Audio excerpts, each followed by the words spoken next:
புறா தெரியுதுங்களா? காலையில் வந்து கூட்டின்னு போயிட்டார். ஒரு வீடியோ போட்டிருந்தேன் பார்த்தீங்களா, குட்டி புறா வந்துச்சுன்னு சொல்லிட்டு. ஜன்னல் ஃபுல்லாக அப்படியே நைட்டு இருக்கட்டும் விட்டுடும். சரி தொட்டால் வந்து அவங்க அம்மா பார்த்து கூட்டிகிட்டு போக மாட்டாங்க. காலையில் பார்த்தா அப்பா 2 பேரும் வந்து கூட்டிகிட்டு போயிட்டாங்க. ஜன்னல் ஃபுல்லும் கக்கா போயிட்டார்.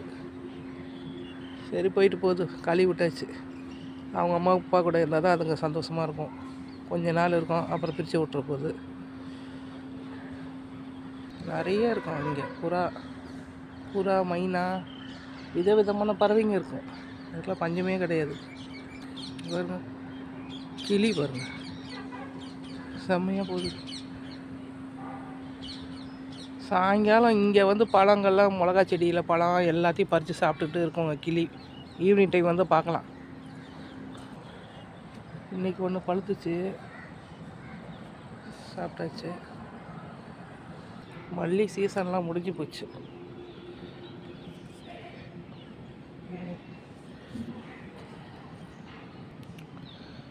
ஏதோ 1-2 தான் பூ இருக்குது, மற்றெல்லாம் சீசன் முடிஞ்சு போச்சு. திரும்பியும் உரம் போட்டால் தான் அதுக்கெல்லாம் காய்க்கும். எல்லாம் கிச்சன் கழிவு தான், எல்லாம் மக்க வச்சு எல்லாத்துக்கும் கொடுத்துறது. காஞ்சி பண்ண பூலாம் பிச்சு போட்டணும், இல்லைன்னா புதுசாக பூக்காது.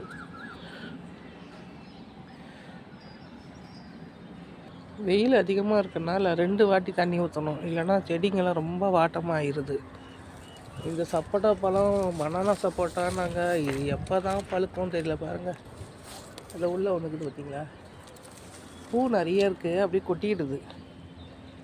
இதில் ஒரு காய் வந்தது பாருங்கள், நிறைய பூ வைக்கிது. தரையில் வச்சா தான் எதுவுமே நல்லாயிருக்கும். மாடியில் வச்சா நம்ம என்ன அதுங்களுக்கு சத்து கொடுக்க முடியும்?